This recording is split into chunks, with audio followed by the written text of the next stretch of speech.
सोपल साहेब 6 वेळा निवडून आले, 7 वेळा निवडून आले. आता या विधानसभेच्या वेळेत थोडं गाडी चुकली नाही तर मंत्रिमंडळात असते ते. बघायचं आहे ना तुम्हाला.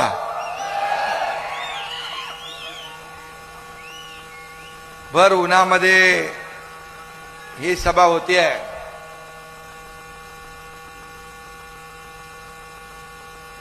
खरं म्हणजे सोपल साहेबांचं गेल्या अनेक वर्षाचं या विधानसभेतलं काम आपण पाहिलेलं आहे.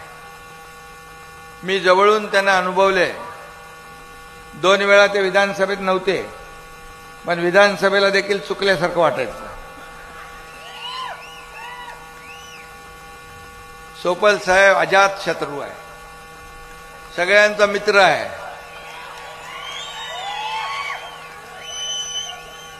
आमदार कसा असावा तर दिलीप सोपल यांचं नाव घ्यावं लागेल.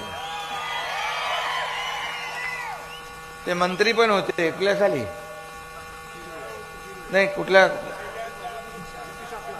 95 युती सरकारमध्ये बाळासाहेबांच्या आशीर्वादाने मनोहर जोशी आणि राणेसाहेब आणि 13लाही होते. तसा अनुभवी माणूस आहे आणि कलाकार पण आहे.